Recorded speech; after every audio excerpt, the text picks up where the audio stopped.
Topping Talks.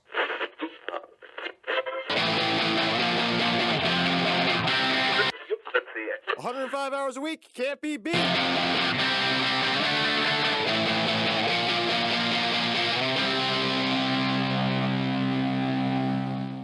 Welcome to Topping Talks. Topping Talks is a Topping Tribune production, and today's episode is proudly sponsored by Topping Technologies and ExpressVPN. Topping Technologies is an IT value-added reseller and services company with a special proficiency in security. Heck, I see their founder at least twice a day. Have to say he's quite handsome and brilliant. If you're a business in Texas and could use a hand, you can reach us at sales@toppingtechnologies.com. Also, are you part of the 3.6% of Americans who still care about their privacy? If you are, then perfect. ExpressVPN can assist. Even though 96% of stats are made up on the spot, ExpressVPN does guarantee their services via their 30-day back-money guarantee. Now, without further ado, I'm proud to say I'm interviewing John Zepp, who is the current corporate senior inside sales manager at Red Hat. John, thanks so much for coming on the show, bud. Not a problem. Glad to be here. This is fun. Absolutely. It's been a couple years since you and I first met at the trenches over at HPE and inside sales. It's been a few years, yeah. Right? Yeah. So I know going back a few more years, even more, how do you first get into IT? You know, that's an interesting question. I never planned to be there. I've got a degree in education and had done a number of different jobs, and I was in a sales role that was not technology related, and I ran across a friend of mine, and he said, hey, we're doing a bunch of hiring over at IBM. You got some sales experience. Why don't you come interview?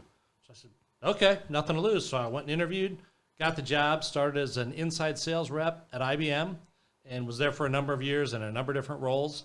And that's how it all started. I knew nothing about technology, IT at all. I could barely turn a computer on at that point. But IBM was okay with that, and they taught us how to do all of it. That's awesome. I know IBM is one of the oldest, most diverse companies in history. Yep. I think they were founded in 1914, or it's been a while. Yeah, it was a little bit earlier than that, like 1907 or something. Yeah. Yeah. I just know they have the same birthday as me. There you go. Yep. So I know such a big, diverse company. When you first entered, were you focusing on, mainframe or PC? What kind of IT were you first selling when you first joined the team? Yeah, great question. I actually was part of a team called the competitive team. And so the companies we worked with were customers that either had no IBM technology or just flat didn't like us. And so they gave it to us, and we had the tough customers to call on. And we were selling pretty much everything. Mainframe was a little bit out of our league, but pretty much everything else, software, hardware, services, we were selling everything to those customers, at least trying to. Absolutely. So when you say out of the league or frame, so say, is it quote unquote smaller companies or just different technical standards or needs, or? Yeah, that's what it pretty much came down to. Most of the companies we were calling on were on the smaller end. They called them SMB at the time, right? Small, medium business. Yeah, for the most part, that's who we were talking to. Oh yeah, and then was it mainly the IBM desktop PC or? No, servers. Oh, really? Okay. PCs, software, services, the whole thing. And that was before VMware, right? But when you had to have one server per application. That's exactly right, yeah. It may have only been running at 10% capacity, but yeah, you had to have every application had to have its own server. Yep. Oh my gosh. Imagine how many floors of servers you would have to have back in the day when there was one app per physical server. Yeah, yep. There was one of the customers I was calling on that had this massive data center. They're here in Dallas. I won't name names because we just won't go there. No worries. Had this massive data center in the basement of their building, and I forget how many servers. It was thousands of servers. Oh my gosh! And they had a fire suppression system, like every data center should. Oh yeah. It was water based. At one point in time, and they when it got a signal, it would fill all the pipes before it started sprinkling. Yeah. And fortunately, they caught it before it started spraying water. And soon after, they changed that, obviously. That's not a good idea to have water fire suppression on a data center because all that equipment would be ruined. The only good water in IT is water cooled. That's exactly right. Exactly right. So I'm guessing they switched it over to traditional. It's not argon based. I know there's a special chemical, dry chemical compound they use for data centers. So that's correct. If something happens, they can extinguish it without destroying millions upon millions of dollars in IT hardware. That's right. Yep, that's right. So that was some fun conversations. What was the most difficult thing when you first joined IBM? And was there like a physical inside sales team locally, or did you have? I don't know. Yes, yeah. So it was a team that was being built out here in Dallas, and at the time when I started, I think there was maybe 100 of us. By the time they finished building out the inside sales organization, there was or 500. Oh my God. Right. And so at one point in time, well, shortly thereafter, they built a building in Coppell and moved the whole inside sales organization to that building because there were so many people. Oh, wow. But I was kind of on the ground floor of getting into this thing and building that out. So that was kind of fun. Is that building still around by chance? Out It is. The one in Coppell, yes. Really? Yeah. Does IBM still own it, or is Yes. it? Yep. Oh, They're still working out of there. really? Yep. I need to drive past sometime. That's so cool. It's on Beltline Road. Oh yeah, I've done drop-offs in that area before. I Yeah. had to have seen it. Yeah, it's not a small building. Yeah, It's is it- really large? Do you have their sign kind of secretive? No, no. right there on the street. Yeah, How am I missing this? I don't know. You should pay attention. Yeah, I should. Well, I mean, a lot of companies and a lot of data centers, and security companies, they hide it so you don't even see the logo. Right. Like, there's a couple restaurants, corporate headquarters are in Plano. There's no way you know until after you enter the actual lobby of the restaurant or the headquarters, and then you see their logo plastered everywhere. Correct. Yep. Yep. Then what was your favorite part about working at IBM? Probably the technology innovation, because there was always something new. And so I was constantly learning something. And I think that's kind of how technology works in general. Right. If you're not constantly learning, you're going to be left in the dust. And so I'm very curious. I love variety. And so it was learning something all the time and then doing something a little bit different every day, because you never know what a customer is going to say when you're calling on them. Right. So Very true. you're kind of think on your feet and got to be smart and creative and take a conversation different directions. And so that really appealed to me. I love that. I was going to say the best businesses are always innovating and going out and stretching themselves to try new things. No one wants to be Kodak. That's exactly right. Who's Kodak? Yeah, exactly. Yeah. Who ironically created the bullet that shot them. I mean, they created and patented the digital camera before anyone else. Right. But they were so worried because they made a majority % of their profit all came from film. So they knew if they put money in it and created it, it would have killed them. So they had a late start. They eventually had a relatively good market share for digital cameras, but they didn't really profit off that bump in technology before it evaporated and transitioned to phones. Yeah.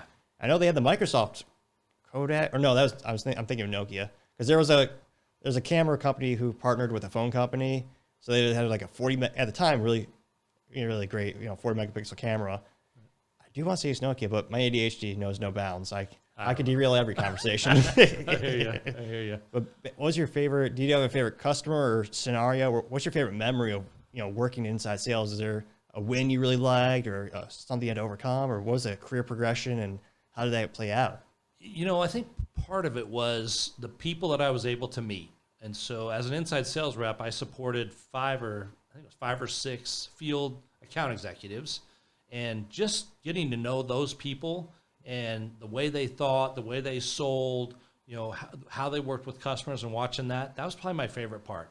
And that's really been true most of my career. It's all about the people. True. Right? At the end of the day, people do business with people they like and they trust. So Very true. I've learned that more than anything, and just enjoyed the people that I work with. I'm still friends with some of them today. That was a long time ago. I'm not going to put years on it, but it was a long time ago. And then did you go from IBM to, was it Microsoft, or Yes. was that the next major? Yes. Yeah, that was the next big jump. And literally at IBM, I was there for a number of years. I left for a few years went to work for an IBM partner, and then came back to IBM Oh, really? for another 4 or 5 years. And that second stint at IBM, I worked myself into a management role, and it was inside sales, but it was a management, leadership role, which was a ton of fun. And then I had an opportunity to jump over to Microsoft, because Microsoft was building out an inside sales organization. Yep. And I actually moved over as an individual contributor, but again, worked myself into a management role. And that was so much fun. I was in the healthcare division at Microsoft, calling on customers across the kind of the Midwest, right? Up in Michigan, Michigan, Indiana, Kentucky, that kind of area. Did you enjoy it in contrast to, or what was the biggest difference? Because you're going from hardware, or mainly hardware, and then you're going to Microsoft, which is, now they have a little hardware with the service lines, but Right. majority is still software, It is. software as a service. Yeah. One of the things I liked about it, and I realized when I was IBM, that the margins were getting really skinny on hardware, and they're even skinnier today, right? What margins? Yeah, what margins, if there's any. Yeah. So you take that move from mostly a hardware and services company to a software company, the margins are massive, right? And so 2 things: they're able to pay people more, and they've got a lot more flexibility on what they do with a customer, whether it, we have discounts or moving stuff around. There's a lot more flexibility on those things, and so that was a ton of fun. And software is what makes things happen. Hardware just runs that stuff, right? Without software, there's just a piece of metal, right? So software is what makes things happen. And I actually, part of my stint at IBM was in the software arena as well. And so I've had some software experience, but moving to Microsoft is a whole different deal. Oh, absolutely. And it's like you have many hardware providers, but a lot of them use the same components, and component manufacturers is just to different specs. Right. So, I mean, it's all about the specs, and then more importantly, the software you put on it that really provides the best solution. But I used to hear all the glory days of like working at EMC, where you get that first job, your first day at EMC, the team will take you out, you put a down payment on Mercedes, just because they knew you were going to make enough money to pay off that car and more that first year of sales. Right. Because again, they had the hardware, but really the EMC, the software, and at the time, it was unparalleled in terms of storage competitors and technology that really made them a juggernaut. But even they got to the point where they were, sold off, or they sold to Dell to become, I think Dell now is the largest server manufacturer. I know that after the acquisition, they overtook HPE for the first time in 76 quarters, I think. Wow. It's pretty impressive. But you also, I mean, you're doubling the size, not doubling, but Dell's a lot bigger after that acquisition, and HP was moving towards value versus volume, which is a whole other interesting topic in and of itself. Absolutely. Absolutely. But yeah, Microsoft, it still blows my mind that there weren't enough competitors to make a quote unquote premium tablet or premium laptop to directly or more directly compete with Apple. Because I mean, you have Dell, Lenovo, and HP who make some, make fabulous laptops, but no one really had that more unique single piece, anodized aluminum, or I guess the Surface Book is magnesium. None of them are really moving in that direction. And then Microsoft came with the Surface Book, and I still use my Surface Book too. I love that thing. Yep. I mean, it's really versatile. I could, rip off the tablet part when I'm doing some trainings on the couch or IT, or, use that nice keyboard, which I really wish Apple had the long distance or, the longer distance travel for the keyboard. I totally agree with you. That's one of the reasons I love my Surface Book, is because when I'm clicking and, using the laptop, I can feel that distinct click, and it goes down a couple millimeters. Where Apple, it's a fraction of a hair when you're pushing on the key. Right. So, I mean, it is very impressive. Apple, is the thinnest thing on the planet, but I don't know. I'd be more open to Apple if they had that longer distance key travel. But Microsoft came out with the Surface Book and the Surface, and I mean, there's not really any competitors. HP had the HP tablets for a while. They fire sold that. I think when I first started HPE, and then the only other competitor now realistically is probably Samsung with theirs. But that's a small player in that market. Exactly. Sure. I mean, so it really is, Apple and Microsoft with the Surface. Yep. So, when you were there, was it still Microsoft 100% or, mostly software at the time? It was right at the end, just before I left. They were launching the Surface. So when one of the things they did that was kind of cool is they gave everyone a Surface. Nice. It was I forget the processor on it. It was not the Intel processor. It was the other one. AMD? No, it wasn't an AMD. I forget what it really? was, but it was not good. Let's just put it this way: it was not good. Yeah. Right? But they gave one to everybody, and then was it worse than the HP laptop we got? Yeah, it was pretty bad. Right, it was pretty bad. Okay. It worked, but it was so limited on what you could run on it. It didn't work so great. So the regular Surface was fantastic. Yep. I still have one today. Really? Right? That works fantastic. I've had it for probably 5 or 6 years. And that's great. It's awesome. Yeah. So I'm a big fan of the Surface. Yeah, they make some good stuff. I still need I'm still trying to spec out and get one myself, so the Surface Book 3, or try to justify that. It's like, because it'd be nice to go, of course, go a little bit faster, be more efficient, because that's what technology always does. Yep. By the time you get it, it's obsolete. Oh, so. Exactly. Yeah. It'll be interesting to see if Microsoft starts to make their own processors. Because I know Apple that was at the time revolutionary, where they said, we're going to make our own processor in-house, because they used Intel for 20 plus years, I think. It was a long OEM relationship. And of course, if you're making the software and the hardware, there's more efficiencies you can build in. So absolutely. I wouldn't be surprised if that's Microsoft's next step in hardware, because I think, I think that'd be probably good for them long term. There was noise about them doing that a few years ago, but I don't know where that ended up. So you're right; it's probably not too far down the road. And every day, I don't know. I still blows my mind that the Microsoft phone didn't jump off more for business users. It's a brilliant concept. It was a great phone Yeah. too. I loved that phone. I mean, it was great because was that Windows 7 or 10 that was on the phone natively? 7. 7. You go straight from your phone to your PC is literally a brilliant idea. And I think they spent, was it 11.2 billion on Nokia to buy the Nokia, the phone part of the company. It's funny, people think Nokia is just phones. It's like, no, they're huge 5G infrastructure. Like, phones are just a consumer product that people remember them because they made the bulletproof Nokia phone. Right. And Nokia sold more phones outside of the U.S. than any other phone company. Oh, yeah. Right? It was just in the U.S. they were not the big player. Yeah. One of a funny story about that, when Microsoft decided to launch the phone, they knew how many Microsofties right, had iPhones, exactly how many. And once they launched the new phone, they gave everyone a phone. They said, we know who has iPhones. We expect you to switch over to the Microsoft phone, and we're tracking it. So they could pinpoint exactly who had an iPhone. Is this for employees or consumers? Employees. Okay, I was going to say, whoa. Not consumers, employees. Okay. They knew exactly how many people at Microsoft had iPhones. Yeah. Right. At the time, I was one. Yeah. And then they gave me the Microsoft phone. I go, that's a no-brainer. Right. Yeah. So I got off that. But they were kind of tracking it, and in a tongue-in-cheek kind of way, saying, we know what you're doing, and you need to switch over as soon as possible because Microsoft is on your paycheck. Right. Yeah. So it was kind of interesting. I mean, very few really knew the potential of the iPhone when it first came out. Right. I remember it was I forget his name, but the former CEO of BlackBerry, when the iPhone first came out, he laughed derogatorily, and during an interview he said, 2 things stood out in his interview. He said, 1, Americans will never pay more than, I think he said, $500 for a phone. That's ridiculous. They'll never do that. Right. And then he said, no one will ever pay for a phone with no buttons on it.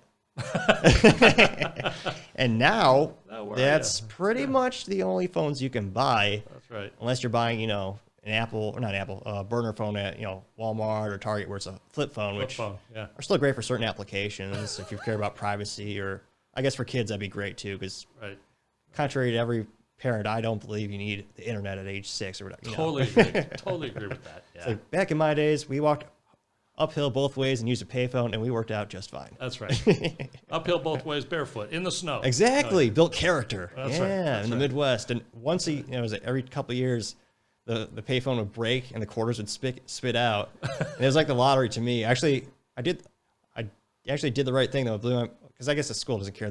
Someone else was making money off the phone, but like a friend and I were making a phone call on the payphone at school, and it broke, and quarters started coming out of the coin return tray. So I went to the receptionist. I go, hey, and one of my friends, he was already taking some of the money from it.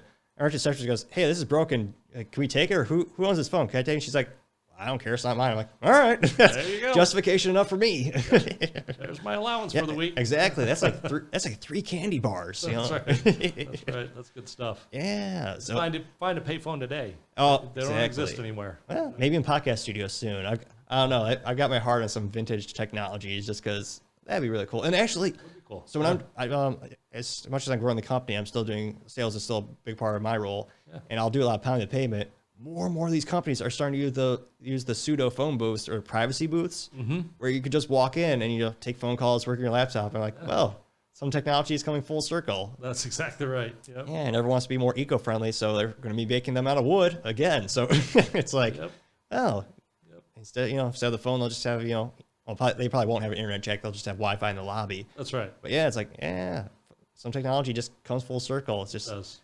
Yep. It's just a lot about timing too. What comes next? Yep, that's the truth. And what inspired you to go from, was it Microsoft directly to HPE? No, I left Microsoft to go work for a Microsoft partner. Oh, really? And I realized very quickly that is not where I wanted to spend the rest of my career. So that only lasted about 6 months. What did you like about it? I know it's a whole... Part of it, it was mostly culture, right? Really? Yeah, the partner I was working for, good partner. They've since been bought by Connection, so they don't, that particular partner doesn't exist anymore. Yeah. But the culture was very micromanagement. We're going to tell you exactly what you do, when to do it, and it was awful. At that point, I'm not young now, and I wasn't young then. I'm going, that is not how I want to operate. So 6 months in, I'm going, I'm out. I'm not doing that. So I went off, and this is crazy. I went and got my home inspection license. Oh, really? I said, I'm going to be a home inspector. Yeah. Did that for a little while, but that's a whole different animal, and we probably don't need to talk about that. But then the HPE opportunity came around. So how do you first learn about that? What's funny? They approached me. Oh, A really? recruiter reached out to me and said, "Hey, we're looking at your profile on, I think it was LinkedIn, and said, looks like you might be a good fit here." I said, "Okay, let's go." Right. So I did an interview. I interviewed with 2 of the directors, and they said, "Oh, it's typically 7 to 10 days. We'll get back to you with an answer." Yeah. The next morning, I had a call. Oh, damn! They made me an offer. So it was like, that's great. Obviously, I did well in the interview. Oh yeah. Right. And then one of the great things about HPE for me was the opportunity to really hone my skills as a leader. And you were part of that. Yeah, I was going to say, that's when we first met. You were a manager. Exactly. I became your manager. Yeah. Right? You were on my first team. And I was a leader before that, but having the coaching and direction from my leaders at HPE really helped me hone my skills. And so the 3+ years I spent there, I learned how to care for people, how to, what's important for me as a leader when it comes to leading people, caring for them and making sure they're getting paid right, making sure, they're, mentally they're good and they, don't have any issues. Not that I'm a counselor, but just making sure everybody's good and that they're not only are they doing the job, but do they have the tools to do it effectively? Are they getting the coaching to get really good at what they're doing and get better and better? So I look at that time at HPE, while there were some challenges, there always is at every company, Of course. but I got the opportunity to just hone those skills and become a pretty solid leader, right? You can attest to that. I was going to say, was I a good leader? I don't know. Absolutely. You're one of the best. I mean, there's a lot of managers. There weren't a lot of leaders like when I was working there. Cause I know some of the managers they did zero coaching. Some of them I would be fascinated to see how they justify their existence, but it's just because some of them, they did not coach. They didn't add value to the teams, but you took time for one-on-ones. You would help coach us with cold calling, following up with customers, trying to find, what are the actual business needs of the client? What do they actually need? Because like when they first started the HPE call center, I think we were technically business development reps or BDRs. And all we did was, and not to talk smack, but it was just, how it was. We just had a call sheet go, "Hello, Mr. America. How many servers do you have? That's right. Are the servers old? Do you need more servers?" And I mean, that's how it just was for the first, I think, 6 to 7 months. And it's true. Yeah. Then they progressed us a little bit, but I mean, the most valuable coach I got was from you when we were working there. I really started to focus more on how to put together solutions and how to really help people. And that's where the job was a lot more fun too. I totally agree with that. That's the fun part of it, right? Oh, yeah. All the other stuff is like, I got to do that, but when you talk to a customer and help them solve a problem, that's why we're there. Yeah, right? absolutely. And so I tried to focus on that, and I still do to this day. Yeah. Right? I very rarely call myself a manager. I call myself a leader. But to be a leader, you got to lead. Yeah. Right. And you don't lead by saying, "Hey, go do this," and tell them exactly what to do. Yeah. You enable them and then empower them to go do that job. And then you watch and monitor and adjust. Right. So that's some of those things I learned at HPE that now I'm able to apply in the role I'm in today. I mean, that's why you had one of the best retention rates on the team or on the whole geo, or I don't know what you ever want to call the Texas entity. Yeah. I mean, a lot of the other managers, they were just, threaten, coercive, hit your numbers or else, yelling, being pejorative. I mean, I think of my wave, I think there's 2 people left who stick around within 3 years. There were 6 people left, and with 4 or 5 years, there's like 2 or 3 people left. I mean, there's a lot, and especially in DFW, every tech company is opening up an office here, especially in sales. And correct. I mean, it's just more and more customers aren't buying servers, so that business is kind of devolving or more of an ingress. Yep. So I mean, I know HPE still has storage, Synergy, GreenLake, Synergy, Cloud, whatever buzzword you want to use, but they still have some good things going on. It's a different company than when I were there. That's true. That's all there is to it. One of the things that you talked about, the lack of attrition, right, that I had, which was amazing. One of the things that I made a decision early on in my leadership roles was that a PIP or a performance improvement plans, those were stupid, right? Oh, yeah. And so in my entire career as a leader, I've done one. Yeah. And it was in my first leadership role at IBM. It was a guy I'd known for a lot of years, just wasn't performing, put the PIP in place, and unfortunately, let him go. Yeah. But at that point, I realized that is not how you improve performance. No, I You mean, improve performance through coaching, right? And Exactly. so that is the only PIP I've ever done in my entire leadership career. Oh, wow. Regardless of what else was going on, that is Yeah. the only one I've ever done. And if I finish my career and never do another one, I'm totally good with that because I think Yeah. it's counterproductive. agree. You put somebody on a PIP, the next thing you know, they're gone. Of right? course. So why not Yeah. just fire them? Why waste the time? I mean, right? If you're going to let them go, just let them go. Why waste the time with that, right? I think we both know why. Legal. I know. Unfortunately, get that, like I totally get that, right? So have I had poor performers over the years? Of course, course, yeah. right? So you coach them to either improve or help them figure out what's next for them, right? Oh, absolutely. And maybe it's out of the company, maybe it's another role in the company. But Oh, yeah. a PIP is ridiculous in my opinion. I mean, for the end user, for the person receiving it, there is zero value because, especially at HPE. Now, granted, they're not like they may not be this way, but for decades, a PIP was just a legalese for you knew you were going to get fired. Yeah. Because I've known a lot of people that are put on the plans. I was threatened to be put on one when I worked at Aruba. Spoiler alert, but it's just one of those things where of all the people that I know, one person who has actually successfully hit that plan and hit the metrics in the plan to keep their job. And for some reason, and that person actually kept working there for a while until they had a new manager with a new different style they didn't agree with. But it's not about coaching or making them better. It's basically, and the numbers they give you, you're not going to hit it. Because I've talked to the people and you look at the numbers, it's like, no, because there's no way. Yeah, like I know an engineer, and for those that don't know, engineers are technical. They don't cold call No. His performance plan had cold calling on it. That makes no sense. Exactly. So I always tell people, like, when you're having, your monthly one-on-ones or weekly one-on-ones with your manager, if it's a good manager, they will tell you where you're not hitting your marks and how you can be doing better. They don't wait until, once a year or once a quarter go, oh yeah, here's a PIP, here's a performance plan. Right. You better hit it or you're gone. Right. And I mean, as soon as you get that plan, everyone is looking for another job immediately. Well, and you mentioned it. That's the difference between a manager and a leader. Agree. Right? A manager manages the activities and the details like that. Yeah. A leader helps their people be successful. Oh, absolutely. Right. It's all about giving them those tools to help them grow, hit those metrics, and have a long-term successful career. Yep, totally agree. Oh, yeah, and it is fascinating to see all the tools that evolve over the years in sales. I remember when we first started at HPE, I was a big fan of the physical Avaya phones, and I was the only person who ever beat me. Well, more often than not, I had the top dials per week. The only person that ever beat me, funny enough, his name, Ben Dials, Diles. I remember Ben. Yeah, and I didn't know that was his real name until like 6 months in. I was like, that's your real name? That's perfect. It fit, yeah. Yeah, but we just hammered through those phone calls. But I don't know, it's that quickly faded the soft phones, and now you have even better softwares where it'll auto dial it for you, and it won't actually bother you until a customer picks up the phone and starts talking. Yep. So it is fascinating to see all the different tools that keep evolving and making everyone's jobs easier too. Right. That's absolutely right.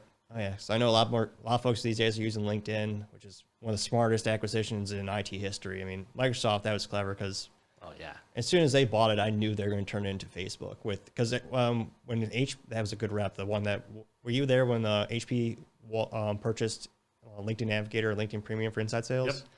That rep at LinkedIn was pretty happy. Yeah. He knocked it out of the park. That's a big sale. Oh yeah. But I knew during the initial onboarding of the technology presentation, because before that, for folks who don't know, LinkedIn is basically a resume where you talk about your different things. But when they did the sale at HPE and we started to use it, they introduced us to the new feature called the like button and post. And of course, that's all it took to turn it into Facebook for professionals. And which is what it is, which of course from a business perspective is brilliant because you update your resume on average maybe once or twice a year. But if it's a social media thing, you could talk about your achievements and all the other things, you're going to use that daily. That's right. Which that means their marketing dollars are that much more valuable, and they can sell those LinkedIn subscriptions for that much more because prospects and everyone is using it. So correct. It's very logical. And I was actually surprised Facebook maybe antitrust, but Facebook, I don't think they made an offer for the company. I don't believe. About that. Yeah. But apologies again, my ADHD, the worst. If it has to do with business, I will find a tangent to get there. Yeah, there you go. Reel it back in. Exactly. So about HPE, yeah. So that was a very interesting time. I know that was during the Aruba acquisition we were working there. So that was or maybe the second smartest IT acquisition in history. You had the separate, still to this day, separate CEO, separate headquarters, separate culture. So Aruba's still nimble and fast. So that was a very good acquisition that definitely helped me out covering the Midwest when we were, cold calling all those accounts and Of course, trying to add more you've value. got an in at that point. Exactly. They've already got some HPE stuff, right? Oh, it's perfect. Exactly. Oh yeah. And then what was your favorite thing? I know there's a lot of great things about HPE. What was your favorite memory about there? Either experience or just... And I still to this day, I remember it. My very first day, I was introduced to my team, right? It was a big team. There was 14, 15 people. And the previous manager was still at HPE, John. You remember John? Oh, yeah. And the old John. Yeah, the old John. He came in, he was there and he was saying, hey, your new manager's coming in and we'll do a quick introduction. So I came in, talked a little bit about me, and then literally just opened up to questions. Yeah. And, most of the team fired something at me. Yeah. And there were two people in that room that I will never forget. They had very pointed questions. And I looked at those two and I go, okay, those are the two that I've got to win over. Because you can tell they didn't like the idea of me coming in as a manager. I remember that day. Yeah, you remember that day. Yeah, right? so for folks who don't have a lot of background on a little background on the HPE situation, they were building out the new inside sales org, and they made the decision, because the inside sales team had been there for 1 to 2 years, and they didn't promote a single person internally, so they were bringing all the external talent, and people were starting to get fed up because they were promised certain career paths and progressions that weren't being hit. So that's why they were a little more abrasive to the idea of more external talent coming into the company at the time. Well, and that was when they were moving it from Conroe, Arkansas. Yes, that was to Plano, right? That's a huge move. And part of that was the talent pool it was Conway, not Conroe. Conway, yeah, you're right. Conway, Arkansas. Not as many people there that want to work for HPE, so they moved it to Plano. Yeah. Huge talent pool. Absolutely. Right? And so when they did that, they expanded from, I don't know how many people were in Conway, to hundreds of inside sales reps at HPE. When I was hired, I was in a wave that actually had 127 people, right? They had to separate it into two, but we all started on the same day. Yeah. So that wave of hires had like 120 some people. It was crazy. Right? Yeah. And I look back now, who knows how many are still left, but that was pretty typical right then. Not many. They were hiring these huge groups of people. Oh, yeah? And 99% of them, maybe that's a bold number, but most of them were fresh college hires, right out of college, first job, that kind of deal, moved from all over the country to Plano, Texas. Oh, yeah. So it was an interesting model how they played it out. Yeah, so there was all kinds of opportunity to learn and grow and develop, and there's still a few people there that I go, okay, that person really figured it out, and they've charted a great path, and they're still hanging out. Oh, yeah. I can't help but think your coaching had a lot to do with Kyle's success, too. Kyle Glendenning, because he's climbed up that corporate ladder pretty impressively, too. Yeah, and he's doing great work over there. So, he's a really good guy, and he was, you and he were probably my two favorite on that team. Oh, aren't you nice? And it's just because you guys worked your butts off, right? You didn't cause me grief. Oh, yeah. And you listened. You were coachable, right? That's huge, right? For a leader, that's huge. Somebody that is really smart, works their butt off, and listens when somebody talks to them. That's a pretty big deal. I might be 2 of the 3. Maybe. But no, I remember when we had the Aruba blitzes, people said I cheated because I don't like to sleep. So the night before, I had the lead list, so I actually filtered it to get rid of the Subway restaurants that were on the list, which they're not headquartered in Iowa, so I can't sell to them. Right. And then I also got there an hour early and I worked through lunch because I don't believe in taking lunches if I'm working. Yeah. So especially on a blitz day. Exactly. So Topping got 2 extra hours. I'm like, no one stopped you from cold calling. You can do that too. And I remember I was so aggressive. Because the goal of the day was to get a customer on the phone, then hand the customer, if they got on the phone to talk and they were willing to take a call with Aruba, we'd have them on that phone call. As soon as I got that happen, I would just make extra cold calls from my cell phone. Yeah. Even though those weren't counting on the metrics list, I would still get people on the phone. And I'd be like, all right, let me transfer you as soon as we're done with that. Yep. And that was actually one of the ways I got promoted from HPE to Aruba field sales. Yeah. You worked harder than anybody else. Oh yeah, Maybe still today you work harder than anybody else. debatable. In those days, you set the bar pretty Oh high. yeah, 105 hours a week can't be beat. Yep. There you go. But yeah, I'm still paranoid to this day about the safety and integrity of laptops. Because I remember the laptop I was using broke like 2 or 3 times. And it was just the OEM Toshiba spinning SSD inside the laptop. Yeah. So to this day, I always ask customers and myself, how are you backing that data up? Yeah. I mean, that's huge. Your lesson learned. I guarantee you, 95% of people don't do it. Or test their backups. It's like, oh, crap. Yeah, that's exactly right. Yep. It's like that's one of the most common questions and the common answers you get. It's like, when was the last time you tested it? Well, never, or maybe once last year. It's like, well, right. Yeah, I'll be testing a little more often. Yeah, exactly. It's like going to the gym. You want to make sure it's working pretty well. That was another nice thing. It was a little older, but I thought it was beautifully nostalgic. The 5400 Legacy Drive, old EDS headquarters we worked in. It was a great building. Yeah, it was amazing. I'll show you my office. I actually have one of the old EDS plaques in there because they were going to throw that out during yet another renovation. Yeah. And just broke my heart to see so much of business history because EDS and that building built Plano. There's nothing here. When that was built, there was nothing out there. Yeah. It just literally just fields. Yep. That's exactly right. And then getting back to my ADHD, going from HPE, which is more of a hardware manufacturer, what inspired you to get back to the software? What inspired? Because there's a lot of companies you could work for, of course. Yep. What made you choose, or what inspired you to join Red Hat? Because they're a pretty unique software company. They're a very unique software company, Oh. and it comes back to that one thing I mentioned about that partner. Yeah. It comes down to culture, right? True. So I did a lot of research on Red Hat before I pursued them. Yeah. Right. So I pursued an opportunity at Red Hat prior to leaving HPE. It came down to me and one other internal candidate. They went with the internal candidate, which was fine. I totally get that. But I went through the entire process, got to interview with the VP. So it was great to get to that point. Yeah. So I learned a lot. I made a good impression. Excellent. I didn't get it. Okay, fine. I had a job. I didn't worry about it. Yeah. Well, the next time I saw a role open up at Red Hat, I reached back out to the same people I talked to and said, hey, I saw this role. I'm a really good fit for that. We ought to talk.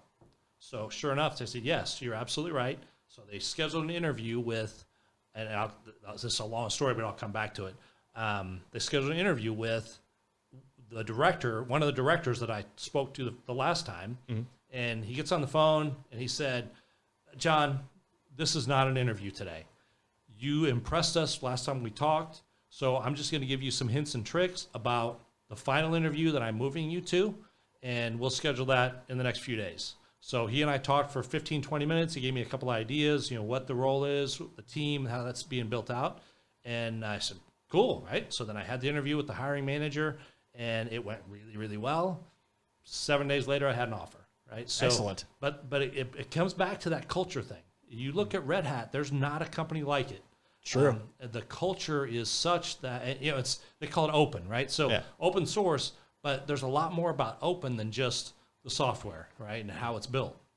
One of the things that I love about Red Hat is that all the leadership are completely open. I can reach out to the CEO and have a conversation if I want to, right? That's very unique. It is very unique, right? And so when they make decisions, they get a ton of feedback from the company. Yeah. And the phrase is, everyone gets a voice, but not everyone gets a vote, right? So they want to hear what the people at the company think about whatever decision they're trying to make. Does that slow things down a little bit? Yeah. But the benefit is everybody's bought in, right? Because they've had their opportunity to give some input. So that kind of thing has really been cool. The other thing that I love about Red Hat is the fact that innovation and technology today is happening in open source. True. Right? When you look at how that's done, that's where things are going to be quick and nimble and things changing. And so that whole concept is amazing. And so those two things really are the driver that said, that is the company I want to work for. If they'll keep me, I'll be there the rest of my career. Yep. Because I love that about Red Hat. Are things changing? Yeah, things always change in a company. But that piece, that culture and that innovation is staying the same. And I love it. That's astronomical. Just having that ability to reach out to whoever you want. Because one of the things that kills a lot of big companies, such as automotive, we won't say who, but it's just the bureaucracy slows you down. And it just doesn't have a cohesive feeling to it. You just don't feel as valued when you, of course, I say of course, but I guess it's not that obvious because a lot of companies don't have it set up that way. And if somebody at a ivory tower somewhere makes a decision, that funnels down, may have no value whatsoever to the customer base, but somebody somewhere made a decision and said, this is what we're going to do, without consulting anybody that's on the front lines, right? That's not how Red Hat works. Like making the Corvette an automatic only. There you go. Prime example, right? Somebody made a decision. Yep. Did they talk to their customers? Probably not. No. Right? Maybe they did. Maybe they didn't. I don't know. But yeah, and that's one of the great things about Red Hat is everybody's involved in what's going on in the company and the direction and what's happening. It's not a top-down leadership kind of mentality, which is really awesome. It's so much fun. Plus, you kind of come full circle. You started working for IBM, and now Red Hat is owned by IBM. It has owned by IBM. And, it's interesting that you mentioned that.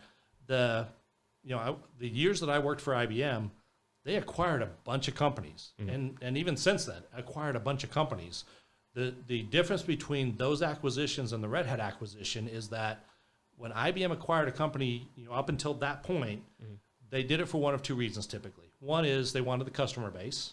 Right? Yep. So they bought the customer base, or they wanted the technology. Well, if they did it for one of those two reasons or both of them, they would take the technology, they'd integrate it into something they're doing, or they'd take the customer base and they would integrate it in what they're doing. That company ceased to exist. Yes. It went away. That's right. With Red Hat, they looked at what Red Hat was doing, the culture, how they operated, the trajectory that Red Hat was on. They said, we're not going to mess with that. We want Red Hat to operate independently. They've got their own CEO, board, all of that. Excellent. They're going to own by IBM, but they're going to operate like Red Hat has their entire history. Brilliant. And so they're going to leave it alone. And that's pretty much how it played out.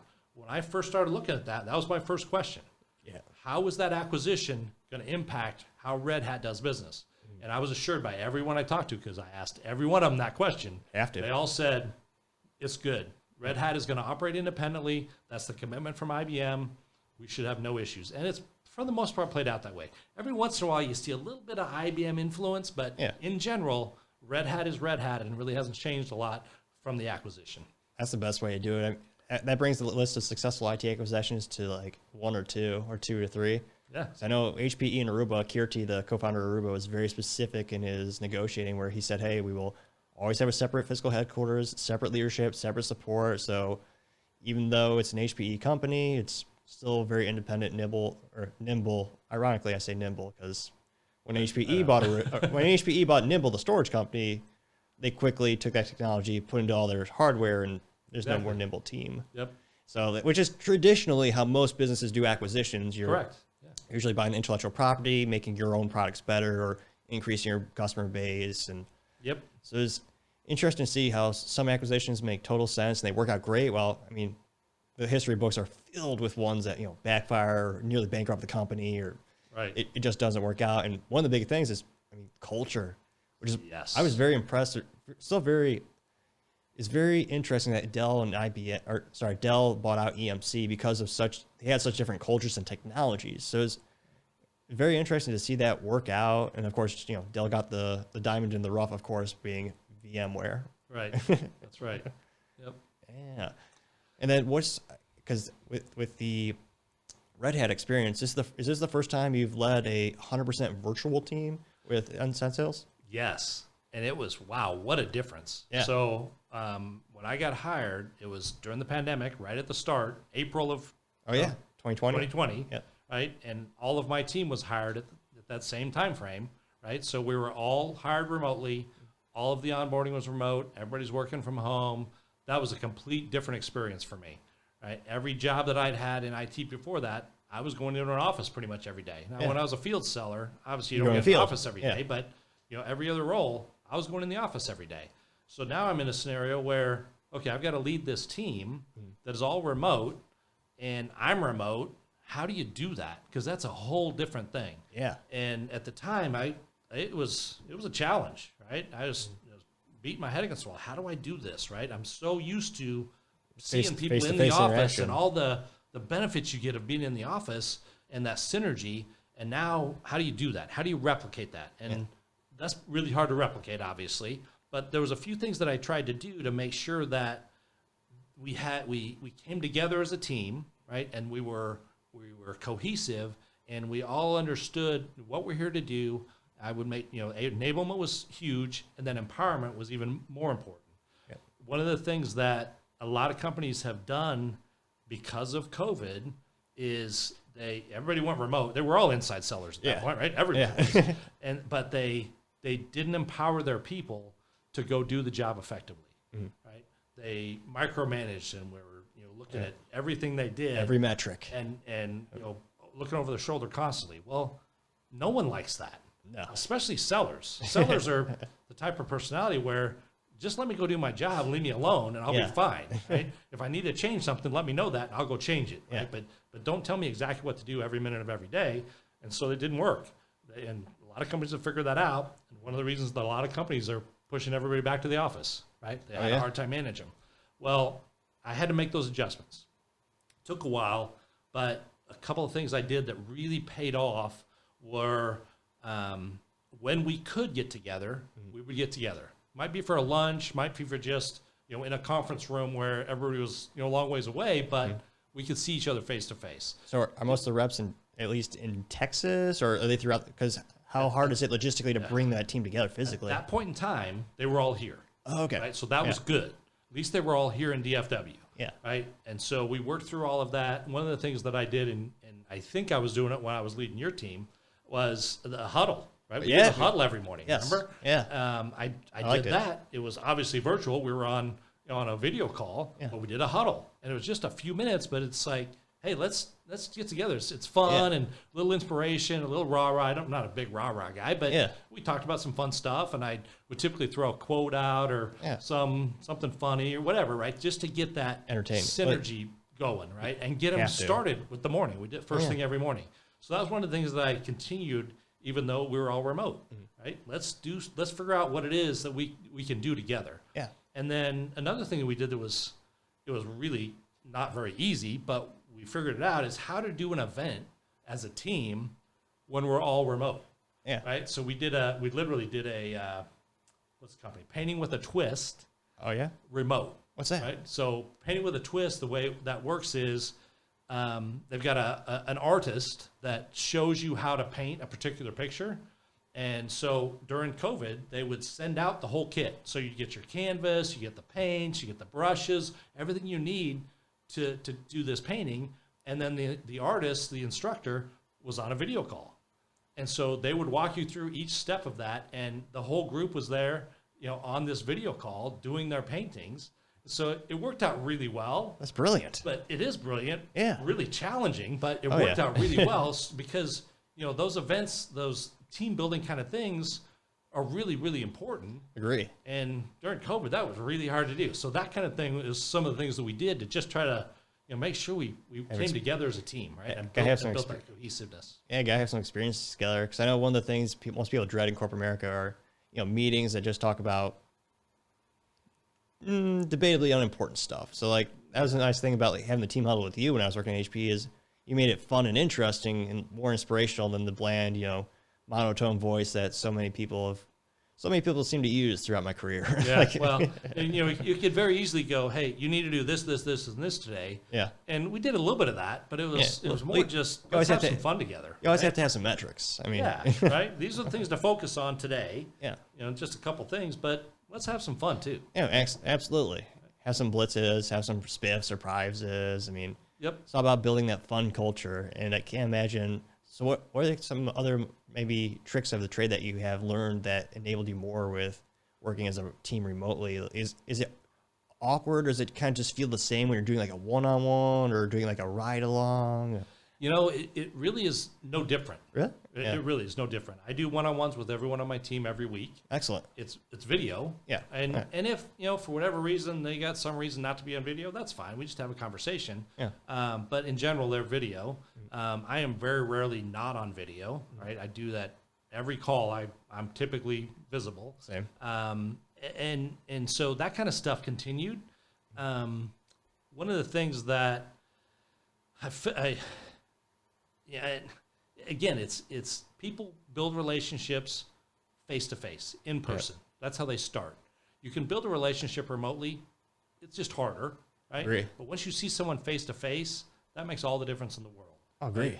And so as much we could do that, we did that. And as things kind of, there was different waves in COVID, as you well know, Oh, yeah. right? As it kind of tapered off, we said, okay, let's go have a lunch together, Yeah. right? Let's Get do this together, right? yeah. Go do some things. And we were all very careful about it, sometimes it was just me and two other people, right? We couldn't have the whole team together, but I can take a couple of people and we can sit across the table and wear masks there and the whole thing. Yeah. And so that kind of stuff was really, really important in that whole process. Absolutely. And it is funny. A lot of people say, some things are harder back in the day. Some things are easier back in the day. I mean, cold calling, I feel like cold calling had to be a lot harder back in the day before you had, video calling and LinkedIn to really put a face to the name. Yeah. So even though, I guess you could argue the pickup rates were higher back in the day, I think the conversations are easier now because you already have some background with them. Because everyone's, if you have a meeting with someone, or there's always some background research you do because you want to know the person. So it's kind of like, and especially with social media, is really weird because it's depending on what you're doing in social media and your career point and what you do for a living, people already have a very well sense of who you are. Like professional comedians, a lot of people feel like they know them personally because their whole job and their whole life is on social media. They're always advertising their tour dates, their personality, their quirks and features. So it really is a bizarre sense of society where we can get to know someone without ever meeting them. Right. That is true. That is absolutely true. And if you don't mind me asking, is your team embracing the meta universe and having meetings inside there yet, or have you bought real estate in there? No, not yet. Not yet. Maybe at some point, I don't know, but no, not yet. We're not playing there yet. No. Yeah. One of the things that I think has made a huge difference for the team I'm managing now, which is different than when I started at Red Hat, because now my team is spread all over the country. Right. I've got people from Tampa, Florida, to San Francisco. Right, because I've got the entire country. And how many people is that? 15. I got 15. Right, so it's a big team. Oh yeah, and we're spread all over the place. Yeah. One of the things that I've worked really hard at that has been a huge challenge for a lot of leaders leading remotely is trusting your team. Right. Yep. So the way I position it is this: I hired a professional. I'm going to enable you, and then I'm going to empower you to go do your job. Yeah. I don't care how many hours a day you work. Get the job done.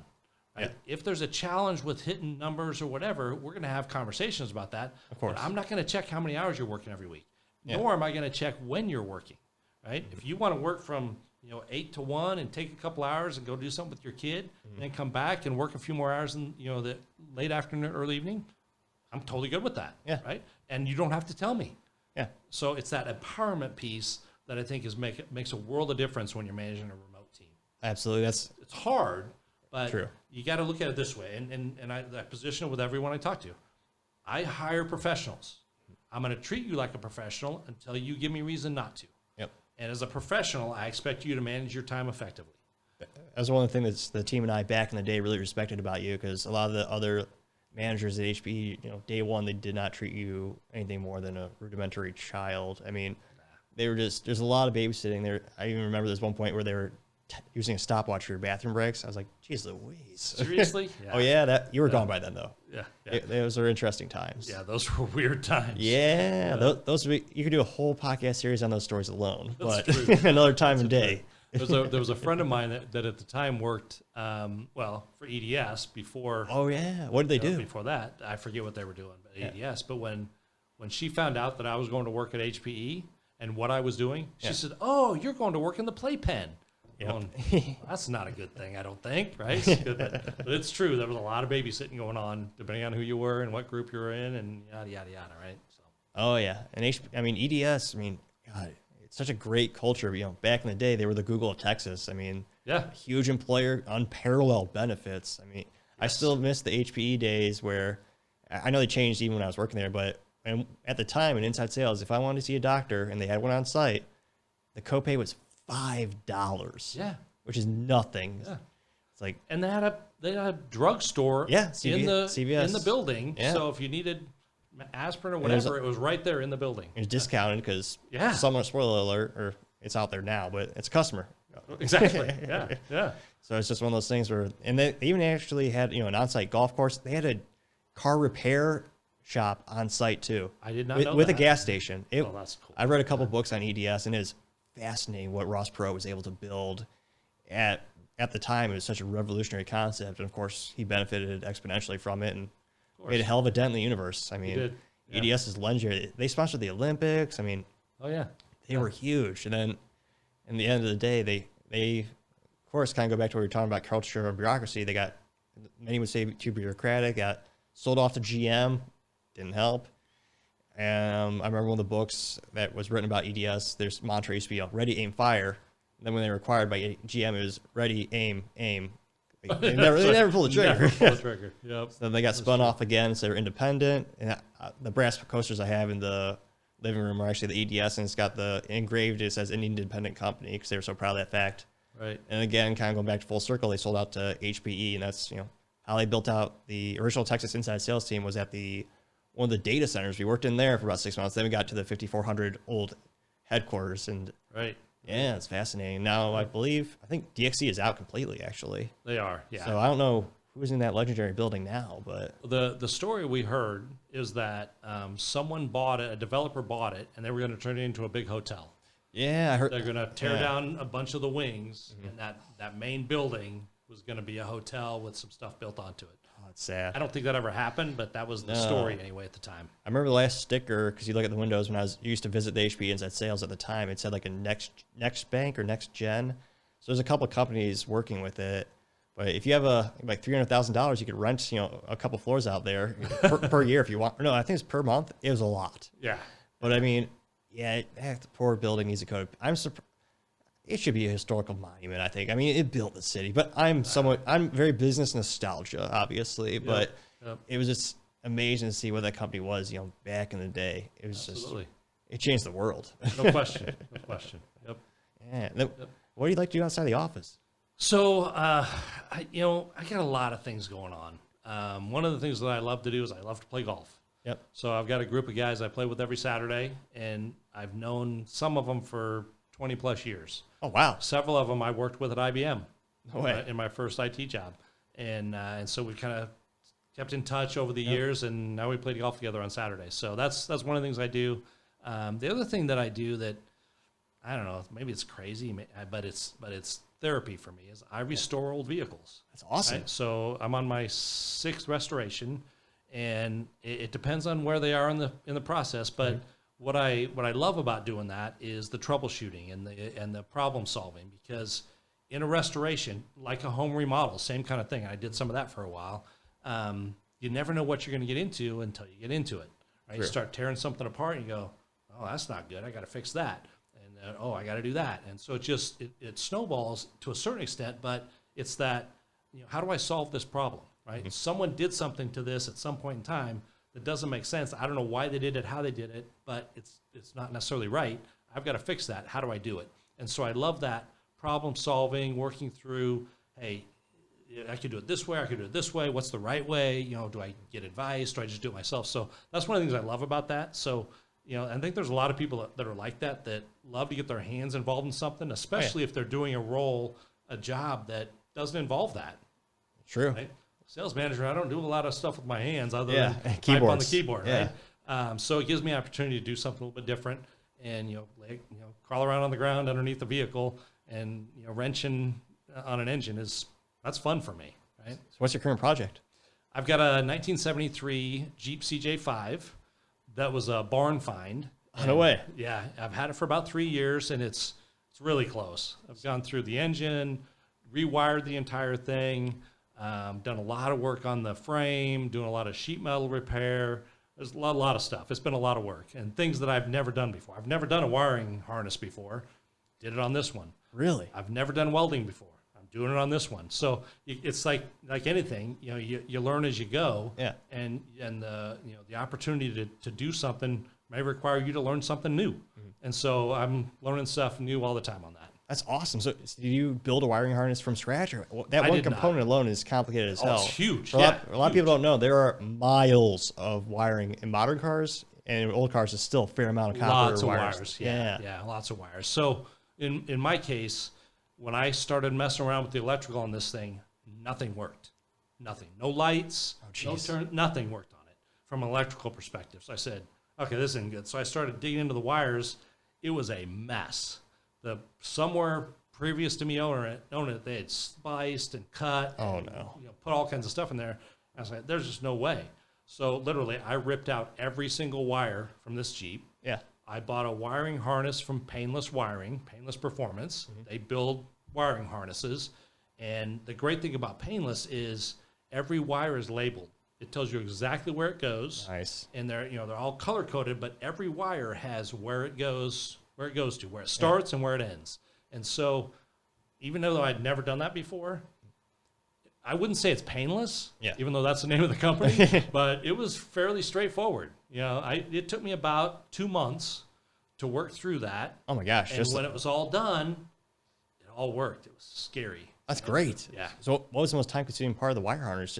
Just laying it on the frame or installing it? It's just running the wires to the right place and then the connections. Yeah. Right? Running to the right place is not all that difficult, but then connecting them to the right place so that they work. Yeah. Right. So a certain number of wires going to the alternator, certain number of wires going to all the controls on the dash. I mean, just all the lights. They all have specific wires, and running them there was some challenges. But the biggest thing is how do you connect it right? And this is more detail than you probably want, but one of the challenges with Jeeps, especially old Jeeps, is they have huge grounding problems. Right? Really? And you've got to ground everything correctly or your stuff's not going to work. And so that was one of the biggest challenges is figuring out, okay, how do I ground this correctly and where do I have all the right connections for grounding? But I figured it out because the instructions were pretty darn good. And I said, it wasn't painless, but it could have been a lot worse, right? I didn't have spools of wire. Yeah. Trying to figure that out on my own. Somebody else did that, and it worked. So that was fun. And then and you said it had a V8? Yes, it's got a V8, 304 Excellent. V8. Stick shift? Oh yeah, 3-speed manual. Yeah. Yep, and it's the way to do it. It was the AMC era, so it's an AMC V8 in transmission. Yeah. And so it's pretty fun. And then what do you have to do to the engine? Was it seized up when you first got it? It was not. No. Oh, really? Amazingly, it was not. That's right? lucky. So we went. A friend of mine and I were working on it. We kind of went through the whole engine. All the plugs, pulled them all out, all the wires, pulled all that out. Drained all the oil, all the fluids, everything out of it. Fortunately, it wasn't seized, so that was good. We put all the new stuff back in, record the radiator so we had good flow for the cooling, and the thing fired up. It was amazing, right? And so once you get the engine running, okay, will it move on its own? Is the next question. So put in the transmission, rolled it down the driveway, put it in reverse, rolled it back up the driveway. The transmission worked? Transmission had no issues. That's great. No issues whatsoever. Now, I drained the fluid and replaced all that. Swap it out. No issues on the transmission. Transfer case, a different story. Every orifice on the transfer case was leaking. Oh, really? Right? So I had to overhaul that. I didn't do a full rebuild because I opened it up and it was really in pretty good shape. Just every seal was leaking. Oh, so just new gaskets and new seals. Gaskets, seals, we makes replaced all sense. that. Put it all back in. It works fine. So what new components do you get to put into the V8, or what parts do you swap out? And the engine itself, nothing other Really? than the plugs and wires, right? That's Carburetor fantastic. works great. Intake's great. It's got headers and dual exhaust. Nice. Whoever had it before me put a high-end Edelbrock intake, a high-end Edelbrock 4-bell carburetor Very nice. that worked phenomenal. They make good stuff. Oh, and Yeah. incredibly resilient, and they work great, and the thing sounds fantastic. I'm going to have to hear that soon. Yes. That's incredible. Probably one of the best engineering feats in history, the V8. Oh, I totally agree. mean, I totally agree. One of the most if GM ever did something right, it was their small block V8. No question. Darn near bulletproof. You put nitrous. Oh, nitrous will probably kill it, but you could. It all you depends. Put, I was going to say. All depends. They take a fair amount of abuse. Yep, there's no question about that. So of the six cars you've been restoring, what was your first one actually? The first one was a 62 Chevy Impala. Oh, really? Yep, 327 V8, power glide automatic. It was a lot of fun. That's incredible. Yep. What was your favorite, or do you have a favorite out of all the ones you restored over the years? Of all the ones that I've done, what I'm working on right now is by far my favorite. Yeah. Because I think it's just there's something about driving a Jeep. If you've never driven a Jeep, there's something about it, and it's hard to explain. Yeah. But it's just something cool about driving a Jeep with a manual transmission, the wind blowing around you because they're always noisy. Whether you got a hard top or soft top, they're always noisy. So you hear everything that's going on. You kind of feel the road. There's something special about driving a Jeep. Agree. I remember when I was doing car sales, back in the days, in the frozen tundra of Iowa, we had one of the Wranglers, and I think it was the tricked out edition.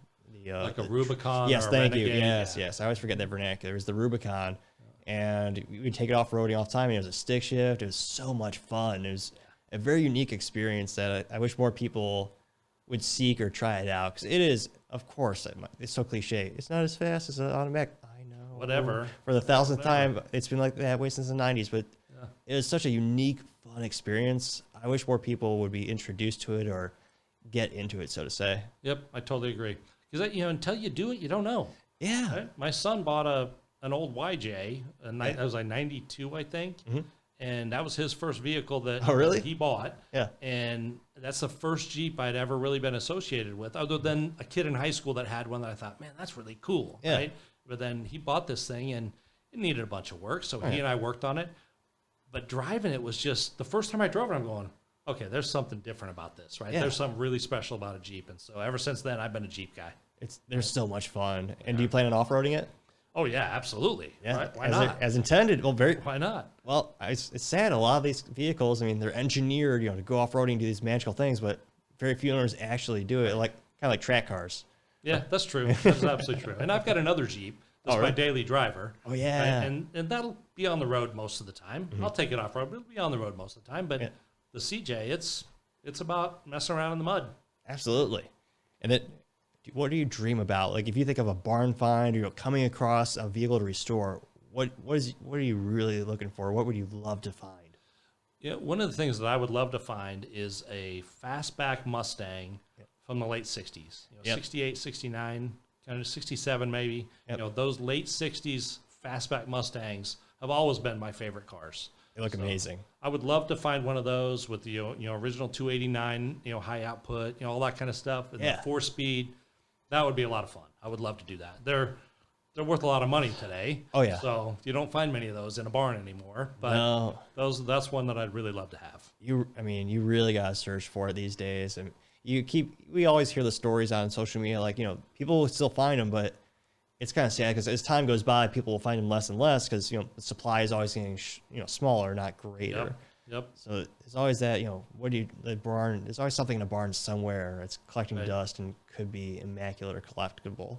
Well, and depending on where they are in the country, oh yeah, or the world, if they're sitting there long enough, there's not going to be much left to restore. No, so that's a problem. Especially in the Midwest with all that darn salt they put on the roads. It just right.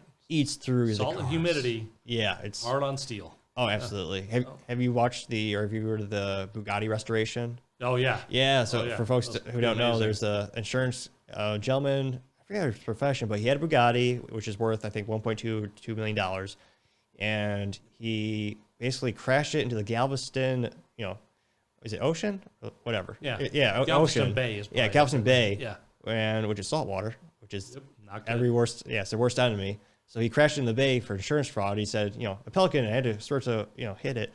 Funny enough, thanks to social media and cameras, they proved there was no Pelican. He just did for insurance fraud. So that car went between, 3 or 4 different owners. The mechanic had it for a while. He started to restore it, but all he did was basically take it apart. And I think he got the radiators sent over to the global headquarters to have them, flushed out and redone. But eventually someone bought it so they can actually restore it.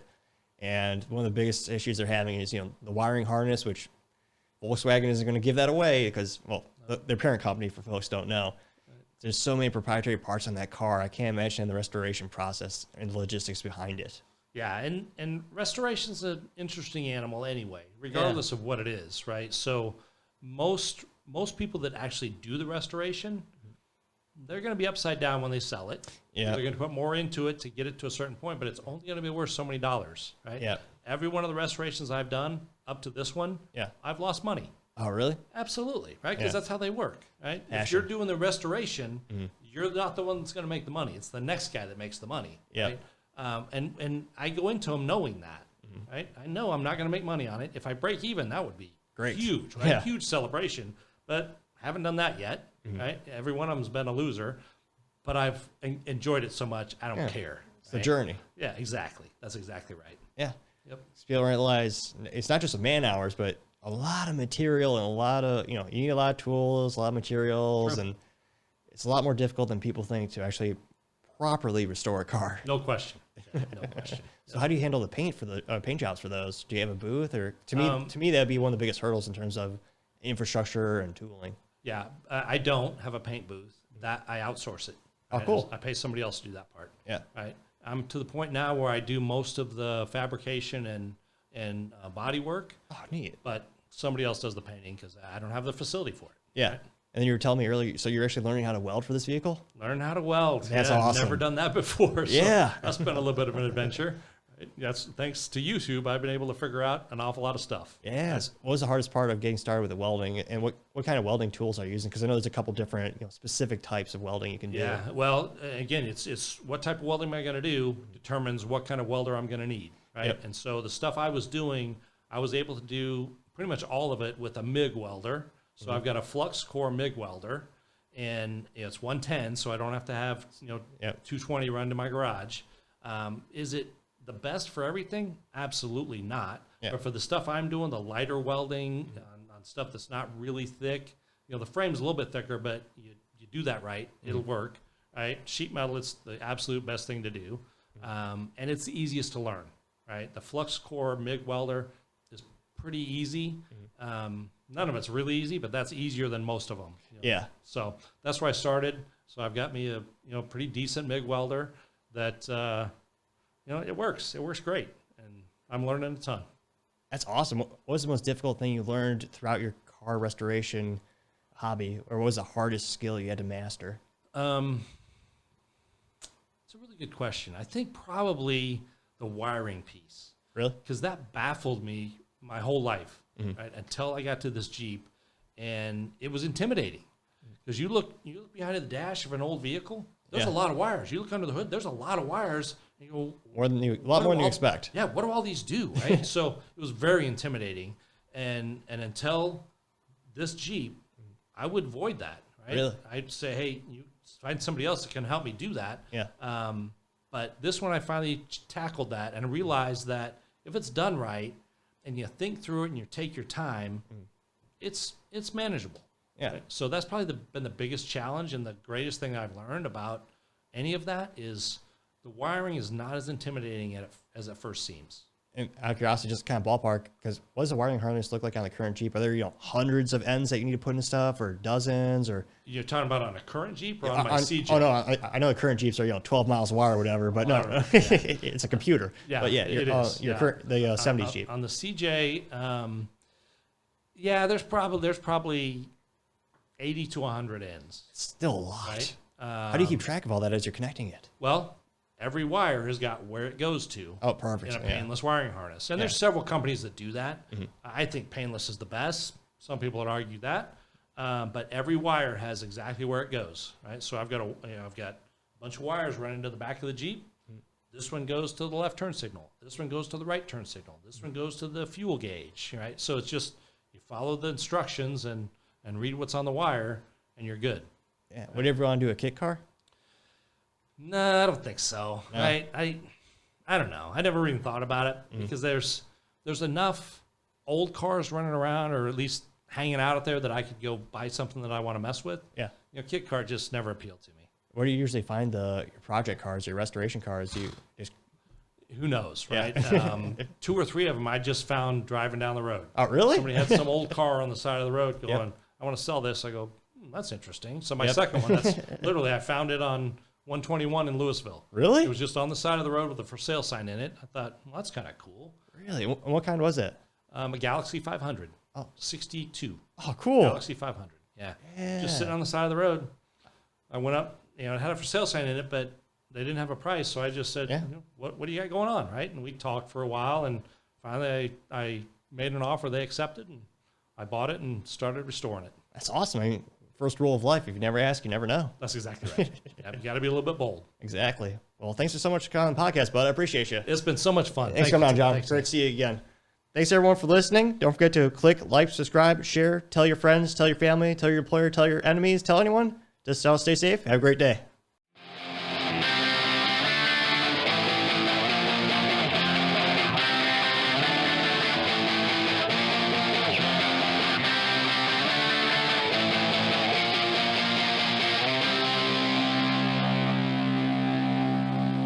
Topping Talks.